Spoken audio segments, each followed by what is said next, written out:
Aluda Tajul Arifin. Masih ada Arifinnya. Iya, betul namanya. Jadi beliau itu Sultan Sepuh yang ke-11, ya kalau dari kami manggilnya Uyut Buyut. Buyut ya. Betul Mbak Desi. Nah ini izin, ada foto ini Sultan Sepuh 12, jadi ini kakek. Kakek, cuman masih muda fotonya. Nah itu putra dari Sultan Sepuh 11. Ini masih zaman Belanda kalau kita. Iya, betul. Ini namanya Sultan Sepuh Raja Ningrat. Namanya hampir sama dengan saya, Gumelar Iskandar. Cuman Gumelarnya saja. Nah, pemilihan nama-namanya bagaimana? Apakah ada inilah ada maknanya? Kalau ini kan Gumelar Suryadiningrat ya. Tapi kalau setahu saya yang kakak-kakaknya juga itu ada ningrat-ningrat di belakang. Itu mungkin satu persatu apa? Kalau untuk makna, kalau untuk ningrat itu memang putra dari Sultan Sepuh.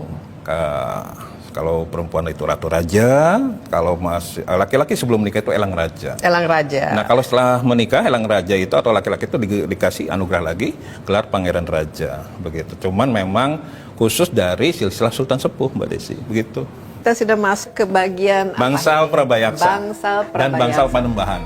Bangsal Panembahan iya. Itu artinya apa? Bangsal Panembahan itu setelah eranya dari Pangeran Wangsuksang di mana Sunan Jati atau Syarif Hidayatullah bertahta di Bangsal Panembahan. Gitu. Jadi beliau itu bertahta di sini setelah dapat mandat dari guanya. Kita bisa lihat tahta. Boleh, silakan. Tapi sebelumnya ini ada yang unik ya. Dengan arsitekturnya ini apa kira-kira? Nah, ini adalah relief di mana ini lambang kenegaraan. Dangdang Wulung Manuk Keduang Kembang Kanigara, di mana seorang pemimpin itu harus bisa mengayomi masyarakatnya. Ini di abad 17 tapi. 17 ini. Di abad 17. Setelah eranya Sunan Jati. Gitu. Jadi eranya Sultan Sepuh pertama. Gitu. Tapi ini desainnya menarik ya. Iya. Di sini ada beberapa ini prosen dari Belanda juga yang ditempel. Ada juga mengenai menceritakan kitab Injil lama atau Nabi Isa. Gitu. Ini arsiteknya siapa ya? Sebetulnya itu Pangeran Wangseketa.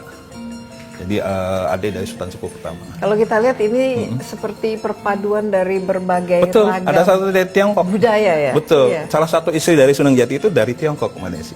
Putri Ong Tinio yang telah masuk Muslim itu namanya Nyimas Rara Sumanding. Nanti itu ada beberapa bangunan yang sudah ininya Tiongkok juga. Perpaduan kultur. Jadi betul-betul ini perpaduan yang kalau kita lihat ini harmonis. Betul.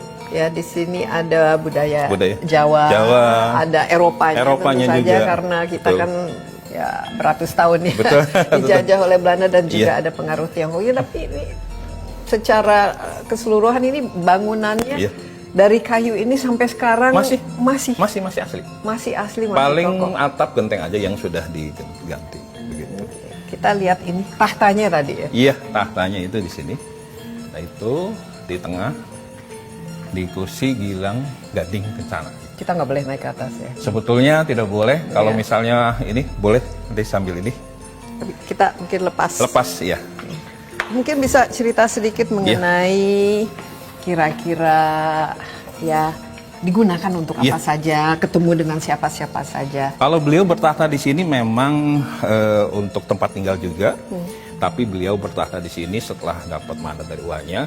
Tapi beliau juga bertemu dengan para desa atau para bawahannya untuk melaporkan suatu desanya yang ada di wilayah Tiga Cirebon. Oke, gitu. Ini kalau abad ke 15 yang itu berapa ya kira-kira ya?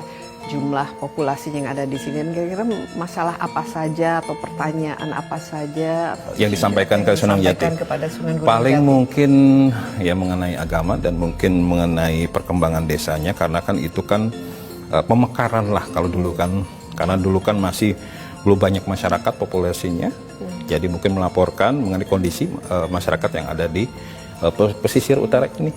Nah, cara melakukan syiarnya itu sendiri mungkin apa ya waktu itu? Cara masuk ke kita kan sinkretisme kan istilahnya. Jadi supaya kena begitu dengan tradisi budaya dan yang sudah menjadi bagian dari masyarakat itu. Kalau untuk cara penyebarannya itu ya pendekatannya itu beliau itu kalau secara bahasa sekarang itu belusukan ya, dalam arti langsung ke desa. Jadi langsung Jadi tidak mendapat laporannya saja. Jadi langsung terjun langsung ke desanya, langsung bertanya, dan mungkin juga ada beberapa wejangan atau nasihat dari beliau pada saat itu. Jadi dulu mungkin pemerintah, dulu mungkin zamannya beliau itu langsung lah melihat langsung secara ini. Mungkin ya sama juga, mungkin pemirsa juga melihat keadaan kondisi-kondisi di daerah. Ya. Dan ini diteruskan oleh para penerusnya. Kira-kira berapa lama sebelum akhirnya ya Cirebon ini merupakan istilahnya cikal bakal dari Islam di Nusantara? Iya. Kurang lebih di abad 15, berarti sampai sekarang sudah hampir 600 tahun ya. Kurang lebih. Hampir 6 abad ya.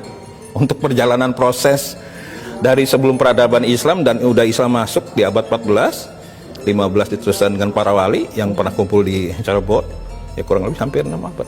Dan dengan Belanda, pihak Belanda waktu itu, saat itu bagaimana hubungan? Kalau hubungan dengan Belanda sebetulnya baik ya, di mana Belanda juga mempunyai cita-cita untuk menata daerah di Cirebon, tapi itu pun izin ke Sultan. Jadi tidak serta-merta Belanda itu istilahnya tidak izin ke Sultan Sepuh. Jadi mengakui lah. Mengakui, betul. Mengakui keberadaan wilayah dari Keraton Kesepuhan. Karena Keraton Kesepuhan punya wilayah masalahnya. Gitu. Iya, mungkin kita lihat ini. Iya. Tahtanya ya? Iya, betul. Nah, ini adalah meja dan kursinya di mana kita bisa bayangkan ini. Iya, betul. Beliau Sunan bertahta. Gunung Iya. Jati bertahta di sini. Iya. Dengan pada saat zamannya beliau itu. Ini kita bayangkan masyarakat berdatangan, bertemu. Gitu. Cuman harinya itu kebetulan ada hari yang bukan khusus ya sebetulnya. Kebetulan sampai sekarang diinikan oleh masyarakat Cirebon yaitu Kliwonan. Dulu laporan ke Sunan Jati itu harinya itu malam Jumat Kliwon. Seba itu silaturahmi ke beliau. Jadi ada hari-harinya. Tuh. Jadi sekarang masyarakat Cirebon itu terkenalnya kalau sekarang di Cirebon tuh Kliwonan. Jadi sampai sekarang itu masih diteruskan? Masih.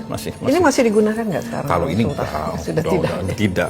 Paling Sultan kan ada ini ruangannya lagi. Jadi sekarang di ruangan yang lebih modern.